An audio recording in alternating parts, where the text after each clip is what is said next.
I pray that the eyes of your heart will be enlightened. Why? In order that you may, here's the first one, you may know the hope to which he's called you. In other words, he's saying, I'm not praying that you will find hope, but I'm praying that you will recognize the hope that's already there. Again, you got to flip on the switch. That there is hope that is available to you because of what God has already done in our life. And biblical hope is different than what we think of hope. Like we think of hope as, well, I really hope that it's 70 degrees tomorrow. I don't have any control over that. I have no idea if that is going to happen, but I would really like it to happen. We think of hope as wishful thinking, but that's not biblical hope. Biblical hope is this, is confident expectation. I know that I know that I know that my eternity is secure and that my present has a purpose. Why does Paul want us to turn our eyes to the hope that we already have? He wants you to understand, no matter what you go through in this day in and day out life, there's two things that you can be anchored in. Number one, your eternity is secure. Because of your saving faith in the Lord Jesus Christ, your eternity is safe and your eternity is secure. And so you don't ever have to wonder, am I good enough to get to God? That's already settled because of what Jesus did. And there is a hope that the things that I'm going through in this life have a purpose. That the pain of my life, it has a purpose. That the great days of my life, it has a purpose. That hope isn't what might happen, it's what God has already settled. And because of what Jesus has done on the cross, my eternity is secure and I can live in hope today, that I can live in constant expectation. I believe that God is here. I believe that God is working. I believe that God is still with me, that he hasn't abandoned me. And I know that things aren't necessarily going the way that I want them to go today, and I wish things were different, but I have this hope. The author of Hebrews said that I have this hope as an anchor for my soul.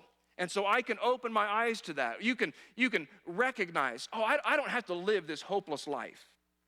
I don't have to just grit my teeth and hope for heaven someday. No, that's secured. And today, in my best days and in my worst days, God's with me. That's the hope that I have. You ever driven, we live in Kansas, of course you have, through a foggy morning where it's just this thick, deep fog.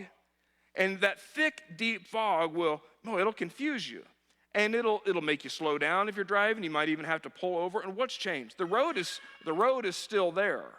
It's just that the visibility of the road has changed, and it slows us down. And what Paul is saying is that if you live a hopeless life, that it's available, that road's there. But if you get so foggy and so concerned about, is this working? Is God with me? Does God know? Does God care? Is God interested? What's going to happen when I die? Paul said there's hope that is available. You just have to open your eyes to it. And so don't stop moving forward. Don't panic. You just say, God, my hope is in you. And so it's almost as if the Apostle Paul is praying this, God, would you clear the fog? God, would you help them to see the certainty of their calling, that their life today, it's not wasted. And the challenges that they're facing, it's not wasted. Let them drive forward. Let them live with confidence. That's what the Apostle Paul wants for you. That I can recognize, God, my hope is secure in you. And he recognized, man, in the chaos of life, that can get lost. And the Ephesians, they had a worse life than you do. That their life was so chaotic that many of this church would eventually be killed for their faith. And so the Apostle Paul is reminding them, in that chaos, you're going to be tempted to slow down. And you might be tempted to question the hope that you have. But it's there. Open your eyes to see what God is calling you to do, but open your eyes to what you already have. You have this hope that can be an anchor for your soul, for eternity that is secure, and that my present day, that God is still there with me.